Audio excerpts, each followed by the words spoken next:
But let's move on to second down and talk our favorite overdogs. For those new here, that's our favorites. I'm rolling with Penn State, going with the Penn State Nittany Lions at home in primetime against Illinois.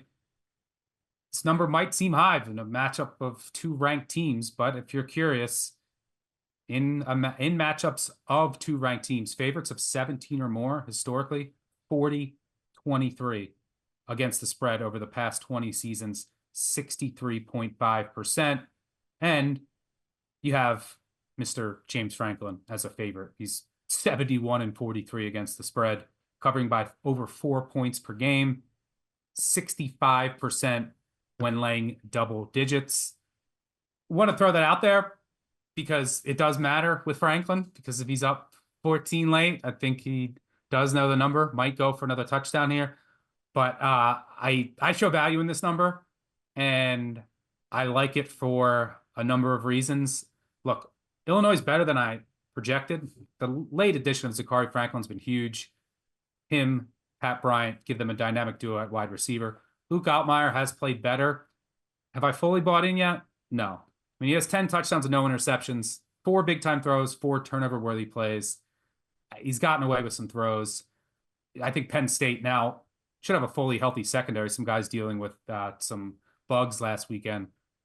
They can guard these receivers. And by the way, Altmaier, what did he have? 4 picks against Penn State last year. Illinois still can't run the ball. And not sold on their offensive line. Penn State should win in the trenches. And while this Illinois defense has improved, the defensive line is not getting any pressure. I'm not sold on the linebackers. The secondary's played well. And I like the great Scots, what I call them, the 2 Scots. But this is a Kotelnicki offense that just roasted this Illinois defense last year. What did they have? 570 yards, I think, in that game. And, Kotelnicki's close with Lance Leopold. Illinois already played Kansas. Yeah. So I'm sure he got a lot of intel there. But I think this Penn State offense can put Illinois in the spin cycle with all of their misdirection. Drew Aller's playing really well.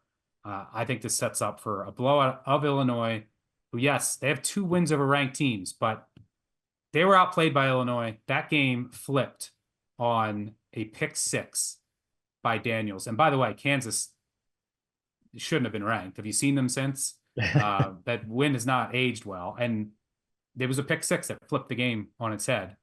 And they won the turnover battle in that game. And then they win a coin flip against Nebraska. Again, another play that flipped that game is an incredible interception that basically took 7 off the board for Nebraska. Like literally a stolen interception with one hand. Nebraska misses a field goal and they win in overtime.